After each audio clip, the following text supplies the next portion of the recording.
Cuando desperté en aquella sacristía oscura después del bautizo de mis hijos, con el sabor amargo de una traición que no entendía en la boca, vi el prendedor de corbata de oro de mi suegro caído al lado del sofá. En ese instante, la memoria fragmentada del horror comenzó a solidificarse, y comprendí que el hombre a quien toda la ciudad admiraba me había robado más que la dignidad. Había envenenado a mi familia y transformado al hombre que yo amaba en un extraño para siempre. Mi nombre es Odelia Alvarado Mendoza, y hoy, a mis 78 años, les hablo desde la paz de mi casa aquí en Guanajuato, la ciudad que fue testigo de mi mayor felicidad y de mi más profunda desolación. La vida, después de muchas tormentas, me ha regalado una vejez serena. Mi mayor placer, algo que sorprende a mis nietos, es ver los partidos de voleibol femenino en la televisión. Me quedo aquí, en mi sillón, y animo a las muchachas de nuestra selección mexicana con una pasión que hace temblar los vidrios de las ventanas. Hay algo en su fuerza, en su determinación, en la forma en que se levantan después de cada caída, que me emociona de una manera muy profunda. Es ver a mujeres haciendo cosas que en mi tiempo ni siquiera nos atrevíamos a soñar. Pero para que entiendan la historia del infierno que me tocó vivir, primero necesitan conocer el paraíso que perdí. Mi historia comienza en un lugar de ensueño, en la hermosa San Miguel de Allende, en una casita en la calle de las Flores, en el año de 1947. Nací en un hogar que era un refugio de amor y respeto. Mi padre, Teodomiro Alvarado, era el contador del único banco de la ciudad, un hombre de una inteligencia natural y una paciencia de santo que nunca nos levantó la voz a ninguno de sus 5 hijos. Mi madre, Dulcinea, era maestra, una mujer de una energía inagotable que nos inculcó el amor por el estudio como la única herencia que nadie podría quitarnos. Éramos 5 hermanos, yo, la mayor, luego Eustaquio, las gemelas Nair y Nadir, y el pequeño, Olivio, el consentido de todos.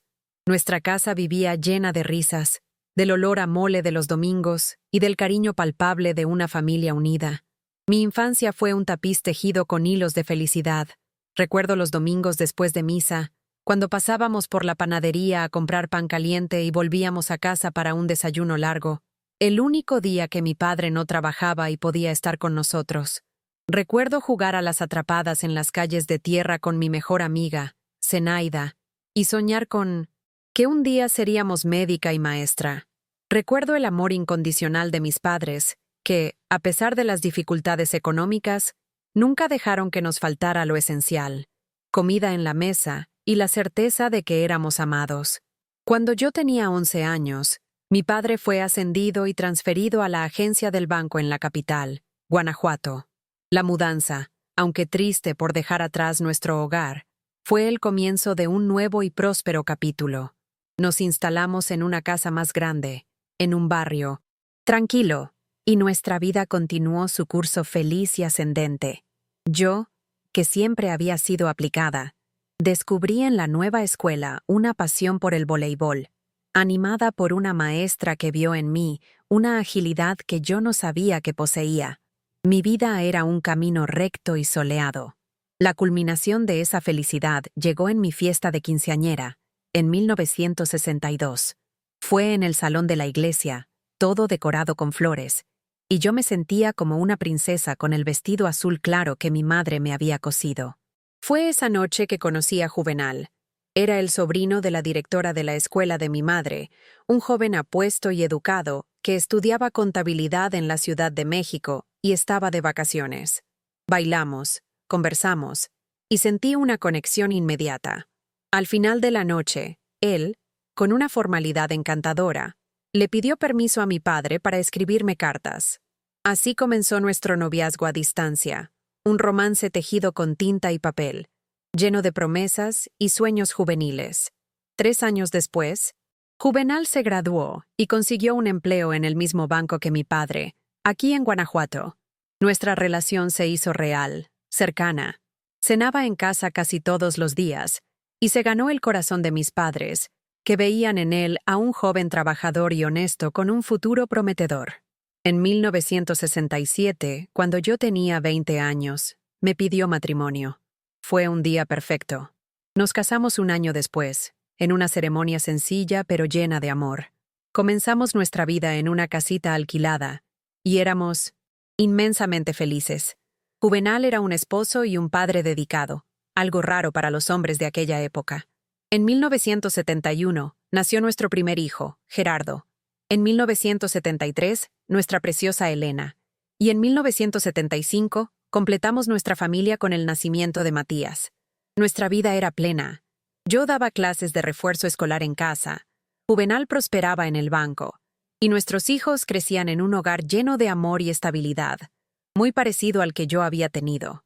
No había sombras en nuestro cielo.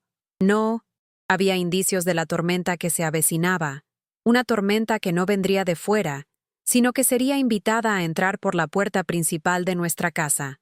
Nuestro paraíso duró poco más de una década. Las primeras grietas aparecieron en 1979, de forma sutil, casi imperceptible. Juvenal comenzó a cambiar. Las reuniones de trabajo en el banco se hacían cada vez más largas, y él llegaba a casa tarde, con un cansancio que olía no solo a agotamiento, sino a alcohol. El hombre paciente y presente, que yo amaba, se fue volviendo irritable, distante. Si yo lo cuestionaba, se ponía a la defensiva, acusándome de no confiar en él, de imaginar cosas. Yo intentaba convencerme de que era solo el estrés de su nuevo cargo, la presión de mantener a una familia creciente. No quería ver la sombra que comenzaba a alargarse sobre nuestro hogar. A principios de 1980, la sombra se convirtió en una tormenta. Juvenal cayó gravemente enfermo, con una neumonía que casi se lo lleva. Tuvo que ser internado, y yo me encontré de repente sola, con 3 niños pequeños y el terror de perder al hombre que era el pilar de mi vida. Fue en ese momento de desesperación, en los pasillos fríos del hospital, que apareció Ernesto, el padre de Juvenal. Yo apenas lo conocía. Juvenal rara vez hablaba de él, y lo poco que decía estaba teñido de un resentimiento antiguo. Sabía que se habían separado cuando mi marido era un niño y que el contacto había sido casi nulo. Pero el hombre que se presentó ante mí no era el monstruo que yo había imaginado. Era un señor elegante, cerca de los 60 años, de habla pausada y una generosidad que me desarmó. Se enteró de la enfermedad de su hijo por un conocido y vino a ofrecer su ayuda, presentándose como un padre arrepentido que buscaba compensar los años de ausencia. Se convirtió en una presencia constante y tranquilizadora. Pagaba los medicamentos más caros, recogía a los niños de la escuela, me traía comida al hospital. Poco a poco, mi recelo se fue disipando. Cuando Juvenal fue dado de alta, aún muy debilitado, Ernesto nos hizo una oferta que no pudimos rechazar. Nos invitó a pasar la convalecencia en su casa. Era una mansión grande y ventilada, con una empleada que podría ayudar en los cuidados, un lujo que nosotros no podíamos permitirnos. Juvenal, conmovido por el aparente arrepentimiento de su padre y anhelando esa reconciliación, aceptó. Nos mudamos temporalmente a su casa, y al principio, todo fue perfecto. Los niños estaban encantados con el abuelo recién descubierto que los mimaba con regalos, y Juvenal parecía sanar no solo del cuerpo, sino también del alma, al reconectar con su padre. Fue en medio de esa aparente paz que comencé a notar cosas extrañas. Ernesto parecía encontrar siempre la manera de estar a solas conmigo. Al principio eran solo elogios sobre lo dedicada que era como esposa, pero pronto se volvieron más personales. Una tarde, en la cocina, se me acercó por detrás y me susurró: «Si yo tuviera una mujer como tú, jamás habría dejado a mi familia». Un escalofrío me recorrió la espalda, pero me dije a mí misma que solo era un hombre solitario. La situación se volvió más incómoda. Un día, entró en mi habitación sin tocar mientras yo me cambiaba. Se disculpó, pero su mirada se demoró más de lo debido, y no salió inmediatamente. Comencé a sentirme atrapada. No quería decirle nada a Juvenal. Él estaba tan feliz con su padre, tan inmerso en su recuperación. No quería ser yo quien rompiera esa frágil paz con lo que, me decía a mí misma, eran solo percepciones mías, exageraciones de una mujer estresada. Estaba atrapada entre mi instinto que me gritaba «peligro» y mi lealtad a la felicidad de mi marido. Y elegí, para mi desgracia, la lealtad. Si crees que la lealtad a veces puede ser una forma de ceguera, suscríbete para ver cómo la situación de Odelia empeora cuando su marido, en lugar de protegerla, se convierte en el cómplice de su padre. Dinos en los comentarios, desde tu ciudad, ¿debe una mujer sacrificar su propia paz para no perturbar la de su familia? Dale al like a esta historia de una trampa que se cierra lentamente. La situación en casa de mi suegro empeoró cuando Juvenal, sintiéndose más fuerte, decidió volver al trabajo a media jornada. Las horas que yo pasaba a solas en la casa con Ernesto se convirtieron en una tortura de vigilancia constante. Sus avances se volvieron más audaces. Un toque accidental en mi espalda, que se demoraba demasiado. Comentarios sobre cómo mi marido no me daba el valor que yo merecía.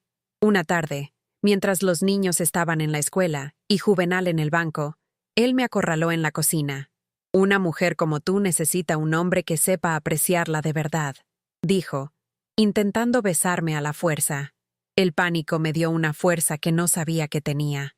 Conseguí empujarlo y corrí a mi habitación, cerrando la puerta con llave. Me quedé allí, temblando, hasta que oí su coche salir del garaje. Esa noche, supe que no podía seguir callando. Le conté todo. A Juvenal. Esperaba su indignación, su protección. En lugar de eso, recibí la peor de las traiciones. Primero, la incredulidad. Mi padre nunca haría algo así, dijo, negándose a aceptar la verdad. Luego, la culpa. ¿Andas vistiéndote de una manera que llama la atención?, insinuó, como si mi ropa fuera la culpable. Finalmente, la súplica egoísta. Finalmente nos reconciliamos. No arruines esto con celos tontos. Fue como si me clavaran un puñal en el corazón. El hombre que yo amaba, mi compañero, mi protector, me estaba sacrificando por su anhelo de tener un padre. Entendí que no estábamos a salvo allí. Con la excusa de que los niños extrañaban su propio espacio, convencí a un reticente Juvenal de que volviéramos a nuestra casa. Pensé que la distancia resolvería el problema, pero estaba equivocada. Ernesto comenzó a aparecer en nuestra casa sin avisar, siempre con regalos para los niños, siempre encontrando excusas para quedarse. Se había convertido en un depredador paciente, y mi hogar, en su nuevo coto de caza. Un día, en el estacionamiento del mercado, se me acercó y me susurró con una sonrisa helada. «Puedes huir cuanto quieras, mi querida, pero soy un hombre paciente y siempre consigo lo que quiero». Fue entonces que realmente sentí miedo. No era un viejo solitario, era un cazador. Y yo, con un marido que se negaba a ver la verdad, era la presa. Si crees que la peor soledad es la que se siente al lado de la persona que debería protegerte, suscríbete para ser testigo de la trampa final que Ernesto le tiende a Odelia. Dinos en los comentarios, desde tu ciudad, ¿qué es más doloroso, el ataque de un enemigo o la traición de un ser amado que se niega a creerte? Dale al like a esta historia de una traición devastadora. Mi vida se convirtió en una caminata sobre brasas. Cada día era un ejercicio de vigilancia. Cada visita de Ernesto una prueba de resistencia. Mi esposo, Juvenal, continuaba ciego, deslumbrado por la figura de un padre que nunca tuvo y que ahora se le presentaba como un benefactor generoso. Él veía la reconciliación y la prosperidad. Yo veía las fauces del lobo abriéndose lentamente. La tensión en nuestro matrimonio creció hasta volverse un muro de silencio entre nosotros en la cama. Él no entendía mi frialdad, mi constante nerviosismo, y yo no podía explicarle un peligro que él se negaba a ver. En el verano de 1982, cuando nuestro hijo Matías cumplió 6 años, Ernesto insistió en organizar una gran fiesta para él.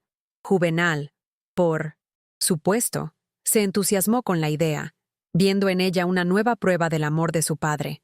Yo me resistí con todas mis fuerzas.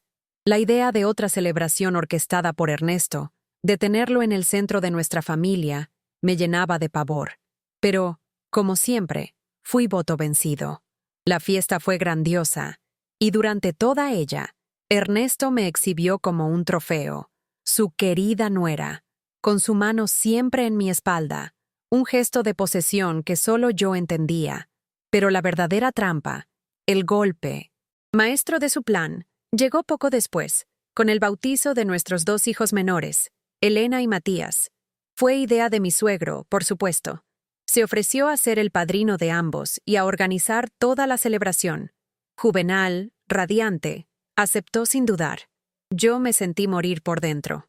La idea de atar a mis hijos a ese hombre con un lazo sagrado, de convertirlo oficialmente en su protector espiritual, era una blasfemia, una burla cruel a todo lo que yo creía.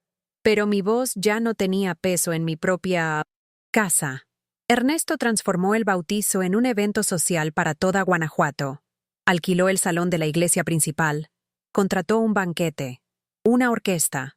Era una demostración de su poder, de su influencia, y nosotros, mi familia, éramos los actores principales de su obra. En la iglesia, durante la ceremonia, lo vi sostener a mis hijos sobre la pila bautismal, pronunciando los votos sagrados, y sentí una náusea tan profunda que tuve que aferrarme al banco para no caer. Él juraba ante Dios proteger a los niños que yo sabía que estaban en peligro precisamente por su causa. La fiesta que siguió fue una tortura. Ernesto era el anfitrión perfecto, circulando entre los invitados, presentándome a gente importante, siempre con una sonrisa afable y su mano marcando mi cintura. Yo sonreía, agradecía los cumplidos, y por dentro, contaba los minutos para que todo terminara. En un momento, agotada, me senté en una mesa apartada, observando a los niños jugar. Fue entonces que él se acercó, con 2 vasos de agua en la mano. «Pareces cansada, mi querida», dijo con su falsa solicitud. «Necesitas hidratarte». Dudé. Había algo en su mirada, una intensidad que me puso en alerta. Pero estábamos en público, rodeados de gente, en la casa de Dios. ¿Qué mal podría haber en aceptar un vaso de agua? Bebí, y a los pocos minutos, una extraña somnolencia comenzó a apoderarse de mí. Mis párpados pesaban. El murmullo de la fiesta se oía lejano. Intenté levantarme, pero mis piernas no me respondían. Vi a Juvenal acercarse, preocupado, y oí vagamente a Ernesto decir: «Debe estar exhausta, pobrecita. Tantas emociones. Déjenme que la llevo a descansar un poco en la sacristía». Quise gritar, quise decir que no, pero mi cuerpo no obedecía a mi cerebro. Sentí su brazo fuerte rodeándome, guiándome lejos del salón, lejos de la seguridad, mientras mi marido observaba, su rostro una mezcla de preocupación y gratitud hacia su padre. Fui consciente pero impotente, una prisionera dentro de mi propio cuerpo. Recuerdo ser colocada en un sofá antiguo, en una habitación oscura y silenciosa. Recuerdo el olor de su perfume, el peso de su cuerpo sobre el mío, y el sonido de mis propios sollozos ahogados, inaudibles para el mundo exterior. Era la profanación final, el sacrificio que mi marido, en su ceguera, había permitido. Si crees que no hay peor infierno que estar consciente pero impotente ante el horror, suscríbete para ser testigo del despertar de Odelia. Dinos en los comentarios, desde tu ciudad, ¿puede un acto de maldad ocurrido en un lugar sagrado romper la fe de una persona para siempre? Dale al like si has sentido la angustia de Odelia. Cuando desperté, la oscuridad era total y el silencio, denso como el terciopelo de un ataúd. Por un momento no supe dónde estaba. El aire olía a cera vieja, a incienso rancio y a algo más, algo metálico y amargo que era el olor de mi propia vergüenza. Me dolía el cuerpo, y la cabeza me daba vueltas. Me senté en el sofá de cuero agrietado, y los fragmentos de memoria comenzaron a volver, afilados como trozos de vidrio. El vaso de agua, la sonrisa de Ernesto, la sensación de mi cuerpo negándose a obedecer, el peso de él sobre mí, la profanación, en la casa de Dios, el día del bautizo de mis hijos. La bilis me subió por la garganta. Estaba sola en la sacristía. La fiesta había terminado hacía mucho. Mis ropas estaban en desorden. Mientras me levantaba, temblando, mis ojos se acostumbraron a la penumbra y vi algo brillando en el suelo. Junto al sofá. Era el prendedor de corbata de oro de Ernesto, con sus iniciales EM grabadas. Debía habérsele caído durante la agresión. Lo recogí. El metal estaba frío, pero en mi mano se sentía como una brasa ardiente. Era la prueba irrefutable de que no había sido una pesadilla. Salí de la iglesia y caminé por las calles de Guanajuato como una sonámbula. La ciudad estaba en silencio, dormida. Llegué a mi casa y entré. Juvenal estaba en la sala, caminando de un lado a otro, visiblemente alterado. Cuando me vio, corrió hacia mí. ¿Dónde estabas? Estábamos preocupados, exclamó. Mi padre dijo que te dejó descansando, pero cuando fuimos a buscarte, habías desaparecido. Su mención a mi padre me revolvió el estómago. Fui hasta la mesa del centro, abrí la mano y dejé caer el prendedor de corbata. El tintineo del metal contra la madera fue el único sonido en la habitación. Él lo miró, confundido. Luego me miró a mí. Estaba en el suelo de la sacristía, a su lado. Dije. Mi voz era un susurro helado. Le conté todo. Le conté los acercamientos, las insinuaciones, el intento de besarme en su casa, y le conté lo que había pasado esa noche, que Ernesto había puesto algo en mi bebida, que me había llevado a la sacristía y me había violado mientras yo estaba inconsciente. Esperaba ver horror en su rostro, rabia, un deseo de proteger a su esposa. En lugar de eso, vi incredulidad, y luego una risa seca, horrible. ¿Has enloquecido? Dijo. ¿El hombre que nos ayudó, que dio una fiesta maravillosa para nuestros hijos? Es verdad, Juvenal, supliqué. ¿Por qué inventaría algo así? Su rostro se transformó. La incredulidad dio paso a una ira fría, a una crueldad que nunca había visto en él. Tal vez porque estás celosa de mi relación con él, espetó. Tal vez porque no soportas que él sea exitoso y generoso. Aquellas palabras fueron una bofetada. Él no me creía. Peor aún, me estaba acusando. ¿No me sentía mal? Continuó, su voz, goteando desdén. Él puso algo en mi bebida. Ahora estás siendo ridícula, exclamó, tomando el prendedor de la mesa. Mañana voy a devolverle esto a mi padre y a pedirle disculpas por tu acusación absurda. Intenté una vez más. Juvenal, por favor, créeme. Él me miró con una frialdad que me congeló el alma. No sé qué está pasando por tu cabeza, Odelia, pero sugiero que pienses bien antes de difundir estas calumnias. Él puede no ser tan comprensivo como estoy siendo yo. Y esa noche, amenazó. Me dijo que si insistía en esas mentiras, tendría que tomar providencias más serias, insinuando que me internaría en un lugar para enfermos mentales, lejos de mis hijos. Esa fue la noche en que mi matrimonio murió. El hombre con el que me había casado, el padre de mis hijos, el hombre a quien yo amaba, eligió creerle a su padre abusador antes que a su esposa. Eligió la comodidad de la mentira sobre la terrible verdad.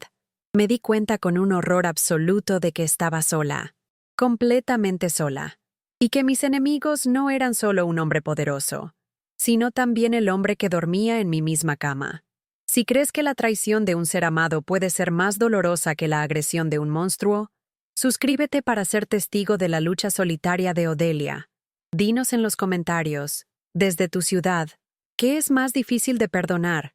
¿El abuso o la negación de quienes deberían protegerte? Dale al like si has sentido la soledad de Odelia. Los días que siguieron a mi confrontación con Juvenal fueron una lenta inmersión en la locura, pero no la mía, sino la que ellos querían fabricar para mí. Tal como lo había temido, mi marido llamó a su padre al día siguiente para contarle lo ocurrido. Y Ernesto, el gran estratega, el depredador paciente, actuó con una rapidez que me heló la sangre. Apareció en nuestra casa esa misma tarde, acompañado de un hombre que presentó como el doctor Gilberto, un supuesto especialista en enfermedades nerviosas de la ciudad de México. La conversación que tuvieron conmigo fue una farsa humillante. El doctor, cuyos honorarios sin duda pagaba mi suegro, me hizo preguntas invasivas, tratando mis acusaciones como delirios. No importaba lo que yo respondiera. El diagnóstico ya estaba escrito. Sufre de histeria, con delirios persecutorios, concluyó, mirando a Juvenal con falsa solemnidad. Me recetó unos comprimidos para calmar los nervios y amenazó con la internación si no mostraba mejoría. Mi vida se convirtió en una prisión vigilada. Juvenal me obligaba a tomar las pastillas 3 veces al día. Yo fingía tragarlas, pero las escondía debajo de la lengua para escupirlas después. Mi casa, antes mi refugio, se llenó con la presencia constante de mis carceleros. Juvenal trabajaba más desde casa, y cuando salía, Ernesto aparecía para cuidarme. Mis padres tenían prohibido visitarme. Siempre se les decía que yo estaba descansando por recomendación médica. Estaba completamente aislada, desacreditada, una loca a los ojos de mi propio marido, todo para proteger la reputación de un monstruo. Ernesto, sintiéndose impune, se volvió cada vez más osado. Entraba en mi habitación sin tocar. Hacía comentarios lascivos sobre mi cuerpo delante de mis hijos. Todo de una forma lo suficientemente sutil para que, si yo protestaba, solo reforzara mi diagnóstico de histérica. Soporté todo aquello por mis hijos. Soporté el miedo, la humillación, la soledad. Pero mi resistencia pasiva se hizo añicos una tarde, por unas simples palabras de mi hija. Elena, que entonces tenía 9 años, volvió de la escuela más temprano porque le dolía la cabeza. Ernesto estaba en la casa. Cuando mi hija entró, él la recibió con sus habituales abrazos efusivos. Pero Elena retrocedió y corrió a mi lado, agarrándose a mi falda. Vi un destello de irritación en los ojos de Ernesto, rápidamente oculto. Después de que él se fuera, me arrodillé frente a mi hija. «Mamá», me dijo con una seriedad que no correspondía a su edad. «El abuelito te hizo algo, ¿verdad? Te pones diferente cuando él está cerca. Te pones con miedo». Y entonces añadió las palabras que destrozaron mi mundo. «A mí tampoco me gusta cuando él me abraza. Aprieta muy fuerte y sus manos quedan en lugares que me hacen sentir extraña». En aquel momento, el miedo que sentía por mí misma se transformó en una furia protectora que nunca había experimentado. Podía soportar mi propio infierno, pero la idea de que ese monstruo estuviera posando sus manos, sus ojos, sobre mi hija, era intolerable. El instinto de una madre es la fuerza más poderosa de la naturaleza, y en ese instante, la loba que había en mí despertó. Esa misma noche, mientras Juvenal se duchaba, tomé el teléfono y llamé a mi padre. Hablé en un susurro apresurado. «Papá, necesito tu ayuda. Urgente. Es sobre los niños. Es Ernesto». Mi padre, siempre perceptivo, notó el pánico en mi voz. «¿Qué hizo él, Odelia?» «No puedo hablar ahora», le dije. «Pero por favor, ven a buscarme mañana. Temprano». «Inventa una excusa, una reunión urgente en el banco para Juvenal. Necesito sacarlo de la casa». Mi padre no dudó. «Estaré ahí a las 8 en punto», dijo con una firmeza que me dio la fuerza que necesitaba. Aquella noche, mientras fingía dormir al lado del hombre que se había convertido en mi carcelero, planeé cada detalle de nuestra fuga. No había vuelta atrás. Iba a salvar a mis hijos, aunque fuera lo último que hiciera. Si crees que no hay nada más peligroso que una madre protegiendo a sus hijos, suscríbete para ser testigo de la arriesgada fuga de Odelia. Dinos en los comentarios, desde tu ciudad, ¿qué crees que da más fuerza para luchar? ¿El miedo por uno mismo o el miedo por un ser querido? Dale a like a la furia de una madre. La noche antes de la fuga fue la más larga de mi vida. Acostada al lado de Juvenal, fingiendo dormir, mi mente era un hervidero de planes y miedos. Repasaba cada detalle del plan que había trazado con mi padre por teléfono. Una estrategia frágil, que dependía de la suerte y de la actuación de todos nosotros. A la mañana siguiente, me levanté antes de que saliera el sol. Me movía por la casa con una calma artificial, preparando el café, arreglando a los niños para la escuela. Cada gesto normal era un acto de desafío contra el pánico que amenazaba con consumirme. Juvenal me miraba con desconfianza, notando mi extraña serenidad, pero no dijo nada. A las 8 en punto, tal como había prometido, el coche de mi padre se detuvo frente a la casa. Entró con una expresión seria que raramente mostraba. «Buen día, Juvenal», dijo, su voz firme. «Vine a buscarte para una reunión urgente en el banco». Mi padre, un hombre de una honestidad intachable, se convirtió en ese momento en un actor consumado. Inventó una historia sobre un error en el cálculo del finiquito de Juvenal, un dinero extra que el gerente regional, supuestamente en la ciudad solo por unas horas, quería discutir. Vi la duda en el rostro de mi marido, pero también la codicia. El dinero siempre había sido un punto débil para él. «¿Y por qué viniste tú?», preguntó. «Mi padre ya debe estar llegando para llevarme a la oficina». «La reunión es a las 8:30», respondió mi padre sin titubear. «No hay tiempo de esperarlo». Después de una breve vacilación, Juvenal accedió. Mientras iba a su cuarto a buscar sus documentos, intercambié una mirada rápida con mi padre. El plan estaba en marcha.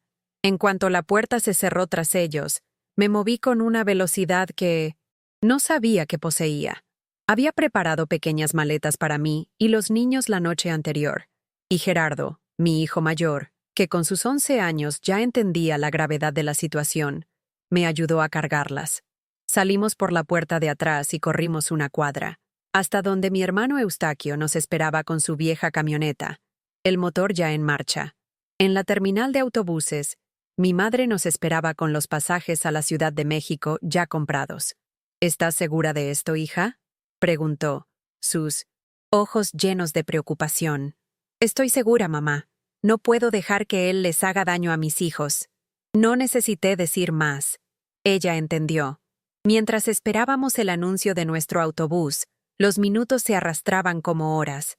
Y entonces, lo vi. El coche de Ernesto se detuvo bruscamente frente a la terminal. Mi sangre se heló. ¿Cómo nos encontró tan rápido? «Quédate con los niños en el baño de mujeres», me ordenó Eustaquio. «Yo lo distraeré». Me escondí con mis hijos en el pequeño baño, mi corazón latiendo desbocado.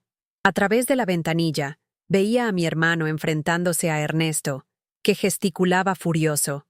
Finalmente, oí el anuncio de nuestro autobús. Mi madre entró corriendo. «Vengan, rápido. Tu hermano lo está llevando al otro lado de la terminal». Corrimos por la plataforma. Llegamos al autobús y subimos. Solo cuando el vehículo comenzó a moverse, me permití respirar. Por la ventana, vi a Ernesto corriendo hacia nosotros, su rostro descompuesto por la rabia al ver que su presa se le escapaba. Estábamos rumbo a la Ciudad de México, lejos de él, pero yo sabía que la fuga era apenas el comienzo. Un hombre como Ernesto no se rendiría fácilmente. Si crees en la valentía de una familia que se une para proteger a los suyos, suscríbete para ser testigo de la nueva vida y las nuevas batallas de Odelia en la Ciudad de México. Dinos en los comentarios, desde tu ciudad, ¿qué es más fuerte, el poder y la influencia de un hombre rico o la determinación de una madre, protegiendo a sus hijos? Dale a like a esta fuga desesperada. El viaje en autobús a la Ciudad de México fue un purgatorio de 6 horas. Con cada kilómetro que nos alejaba de Guanajuato, sentía una capa de miedo desprenderse de mí, solo para ser reemplazada por una nueva ansiedad. ¿Qué nos esperaba? ¿Cómo iba a mantener a 3 niños sola en una ciudad monstruosa? ¿Y cuánto tardaría Ernesto en mover sus hilos para encontrarnos? Mis hijos, agotados por la tensión, durmieron la mayor parte del camino, ajenos a las tormentas que se libraban en mi interior. Llegamos a la casa de mi tía Normelia, la hermana de mi madre, en un barrio alejado y tranquilo. Ella nos recibió con los brazos abiertos y el corazón en la mano, sin hacer preguntas. Su casa se convirtió en nuestro primer refugio seguro, pero la paz duró poco. Al día siguiente, mi padre me llamó por teléfono. Su voz sonaba tensa.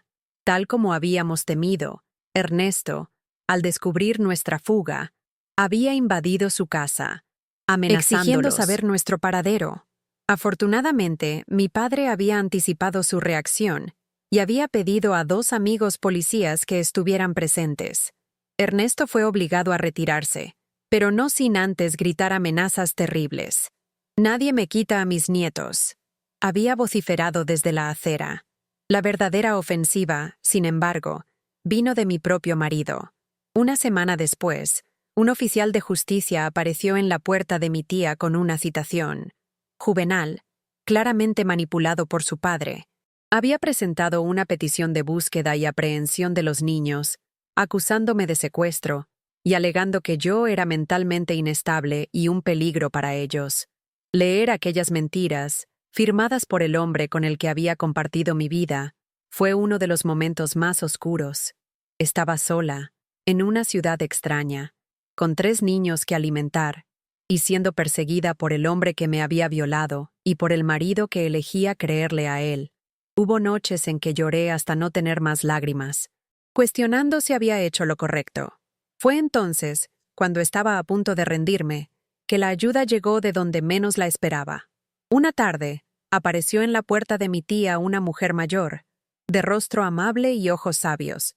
Era doña Zuleida, la dueña de la pensión donde Juvenal había vivido cuando llegó a Guanajuato. Arriesgando mucho, había viajado hasta la Ciudad de México para encontrarme.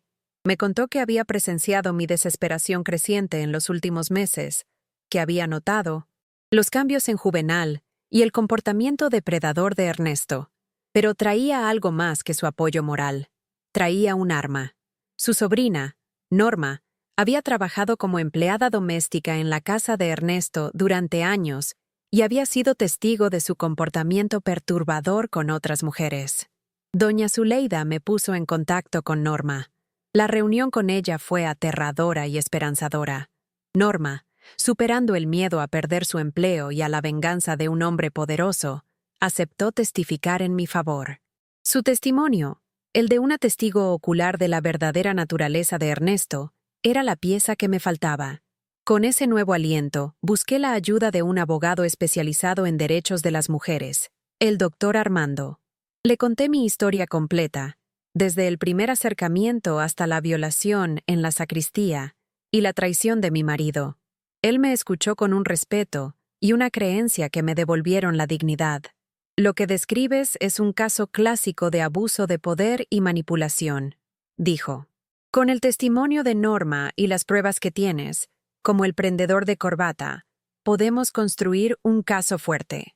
Bajo su orientación, entré con una acción judicial contra Ernesto por agresión sexual y contra Juvenal por negligencia y abuso psicológico, solicitando la custodia completa de mis hijos.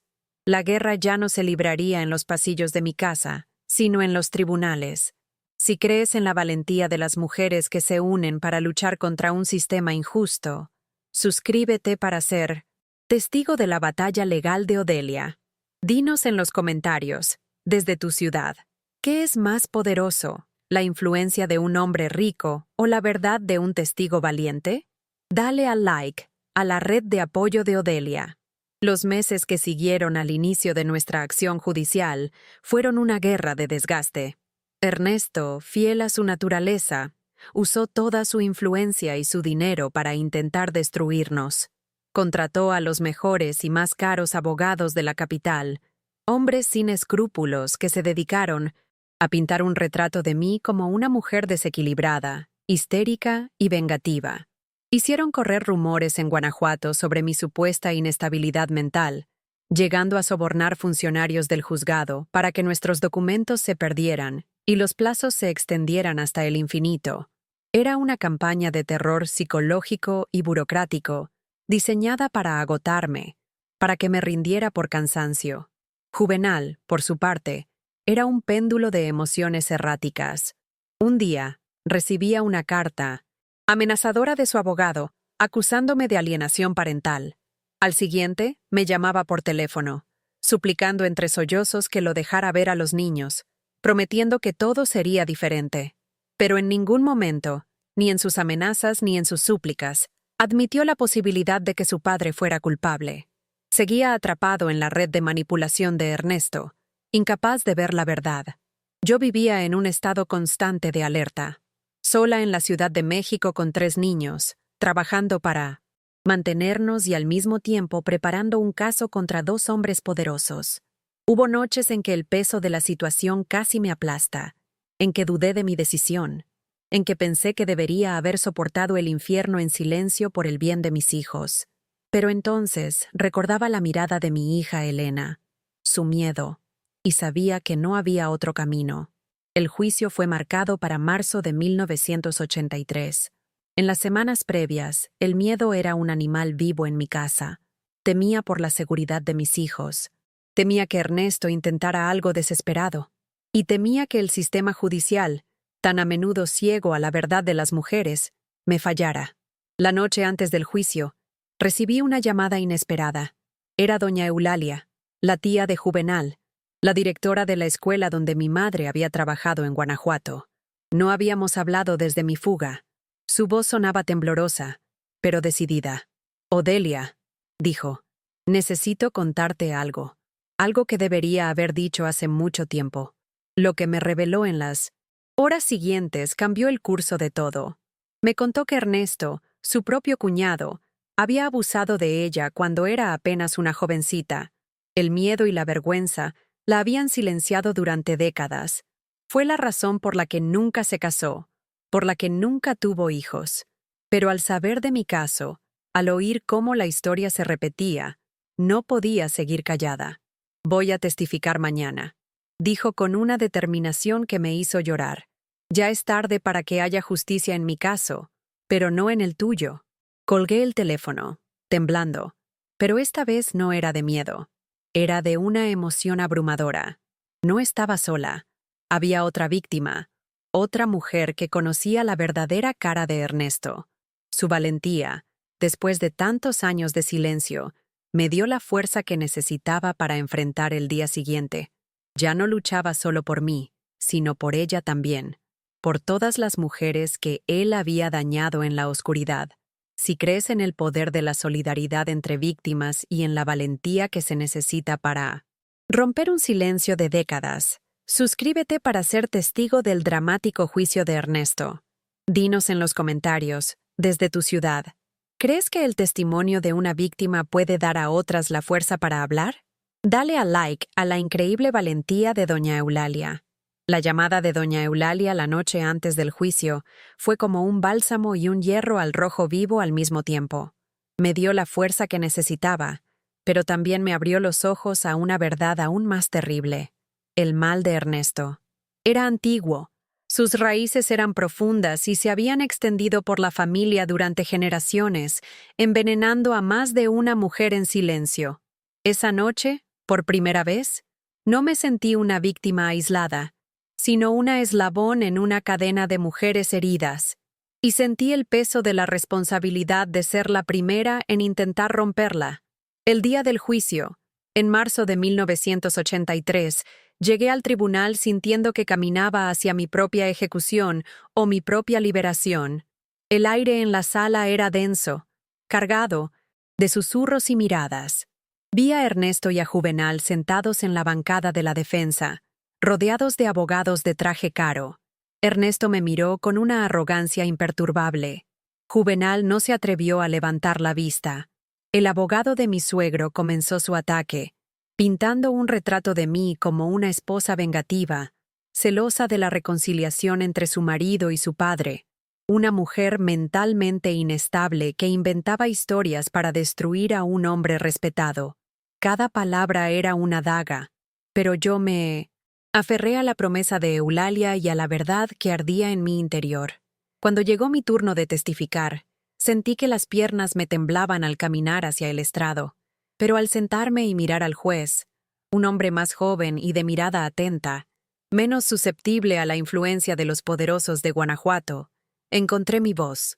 Conté todo, desde los primeros acercamientos en la casa de Ernesto, pasando por el intento de besarme, la traición de mi marido al no creerme, las amenazas de internarme, hasta la noche del bautizo.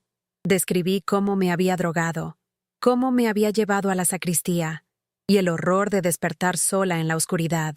El prendedor de corbata fue presentado como prueba. La humillación de contar los detalles más íntimos de mi vida frente a una sala de extraños fue inmensa. pero con cada palabra sentía que me liberaba de un peso, que sacaba el veneno que había llevado dentro durante tanto tiempo. Después vino el testimonio de Norma, la sobrina de doña Zuleida, que con una voz temblorosa pero firme, contó los comportamientos perturbadores que había presenciado mientras trabajaba en casa de Ernesto. Y entonces, el doctor Armando llamó a su testigo sorpresa, doña Eulalia. Su entrada en la sala del tribunal causó un murmullo. Era una figura respetada en la ciudad. Vi la confusión y el pánico en el rostro de Juvenal. Con una dignidad que llenó la sala de un silencio solemne, Eulalia contó su propia historia. Una historia de abuso ocurrida décadas atrás a manos del mismo hombre, su cuñado. Contó cómo el miedo y la vergüenza la habían silenciado toda su vida. Su testimonio fue devastador. Destruyó la fachada de hombre honorable que Ernesto había construido con tanto esmero. La sentencia llegó 2 semanas después.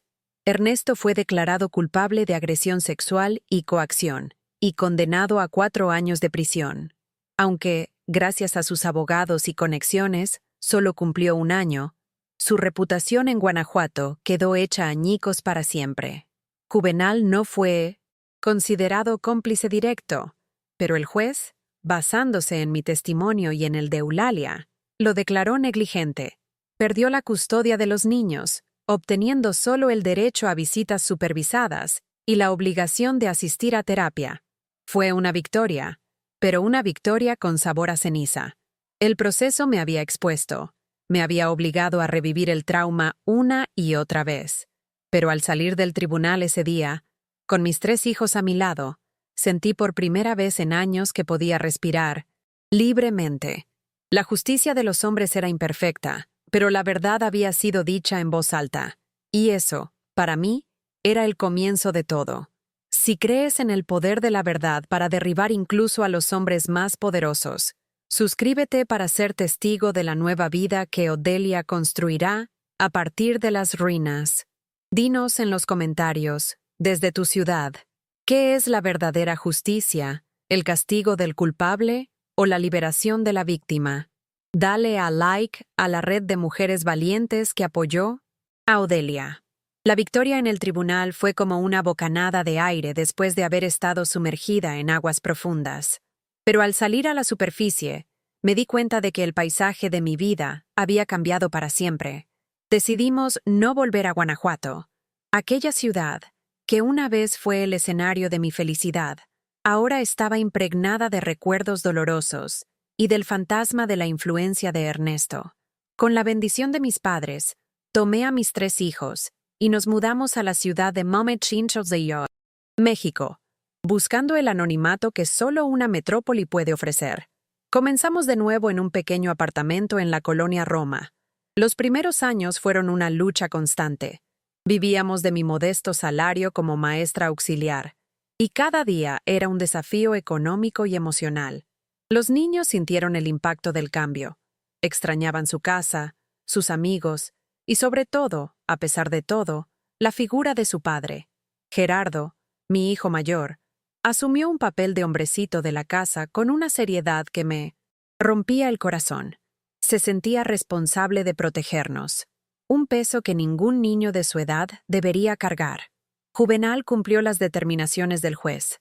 Asistió a terapia y poco a poco, en las visitas supervisadas, comencé a ver destellos del hombre que había amado.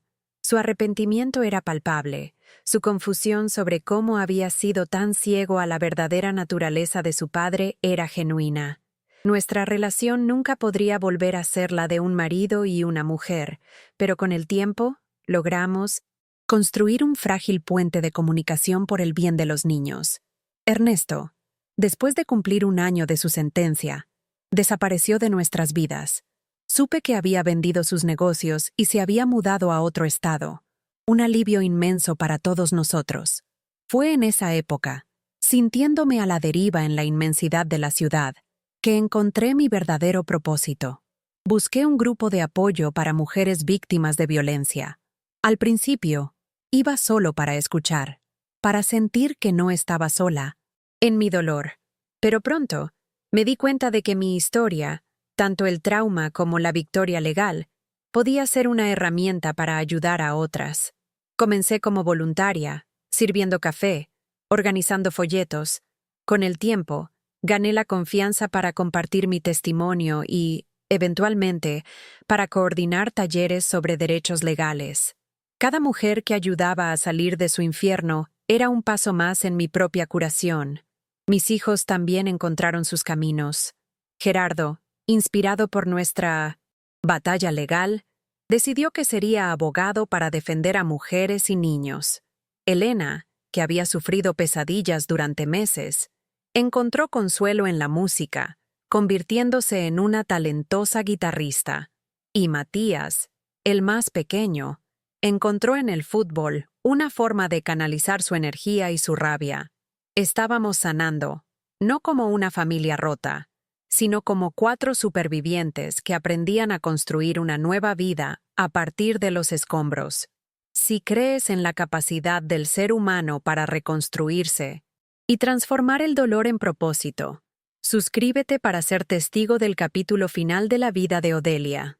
Dinos en los comentarios, desde tu ciudad, ¿qué es más importante para sanar, la justicia legal o el apoyo de una comunidad que te entiende? Dale a like a la nueva misión de Odelia.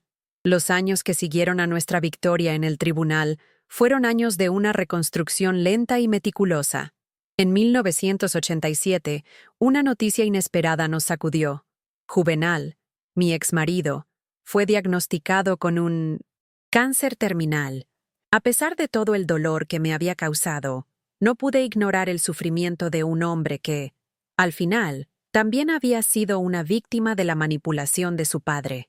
Llevé a los niños a visitarlo al hospital, y en una de esas tardes, mientras los niños habían salido, él, con la voz débil y los ojos húmedos, me pidió perdón. Confesó que la ceguera de su lealtad filial le había impedido ver la verdad, y que se arrepentía profundamente de no haberme protegido. Vi en sus ojos el arrepentimiento genuino del hombre del que una vez me enamoré. Te perdono, Juvenal, le dije, no por lo que hiciste, sino por el hombre que sé que podrías haber sido. Falleció 2 semanas después, en paz, rodeado de sus hijos. Con su muerte, sentí que el último capítulo de mi infierno se había cerrado. Y entonces tomé una decisión que sorprendió a todos. Volveríamos a Guanajuato. No por nostalgia, sino porque, sin la amenaza de Ernesto y con Juvenal en paz, ya no había nada que temer. Quería que mis hijos se reconectaran con sus raíces y que yo estuviera cerca de mis padres, que envejecían. La vuelta no fue fácil. Había susurros, miradas, pero también estaban los brazos abiertos de mis padres, de mis amigos y de doña Eulalia. En 1990, junto con un grupo de mujeres valientes, fundé la Casa de la Mujer, un centro de apoyo para víctimas de violencia. Mi experiencia, que antes era mi vergüenza, se convirtió en mi mayor herramienta para ayudar a otras. Ver a mujeres llegar rotas y verlas salir meses después, fortalecidas y dueñas de sus vidas, se convirtió en mi mayor recompensa. Mis hijos crecieron y se convirtieron en hombres excepcionales. Sus vidas una refutación a la herencia tóxica de su abuelo. Gerardo se hizo abogado, especializándose en los derechos de las mujeres. Elena encontró en la música una forma de sanar, y hoy enseña a niños traumatizados. Y Matías, mi pequeño, da charlas sobre masculinidad positiva. Me jubilé a los 63 años, pero continué mi trabajo como voluntaria. Y fue entonces que descubrí mi pasión por el voleibol femenino. Ver a esas mujeres fuertes, trabajando en equipo, me llenaba de una alegría inexplicable. Se convirtió en mi pasatiempo, mi conexión con un mundo de fuerza femenina, que en mi juventud era impensable. Hoy, a mis 78 años, mi vida es un remanso de paz. Vivo en mi casita en Guanajuato, rodeada de mis hijos, mis 6 nietos y mis amigas. Los dolores del pasado nunca desaparecen del todo. Son cicatrices que a veces duelen con el frío, pero he aprendido que la mejor venganza contra aquellos que intentaron destruirnos es vivir bien, vivir plenamente, vivir con propósito y alegría. Miro mi vida, y a pesar de la sacristía oscura, a pesar de la traición, veo una historia de superación. Veo a una mujer que, contra todo pronóstico, encontró su propia voz y la usó para asegurarse de que otras mujeres nunca tuvieran que sufrir en silencio como ella lo hizo. Y esa, al final, es la única victoria que importa. Si crees que la mejor venganza es una vida bien vivida, suscríbete para honrar la increíble jornada de Odelia. Dinos en los comentarios, desde tu ciudad, ¿cuál es el legado más importante que un superviviente puede dejar? ¿La memoria del dolor o el ejemplo de la superación? Dale un último like a esta historia de una vida reconstruida.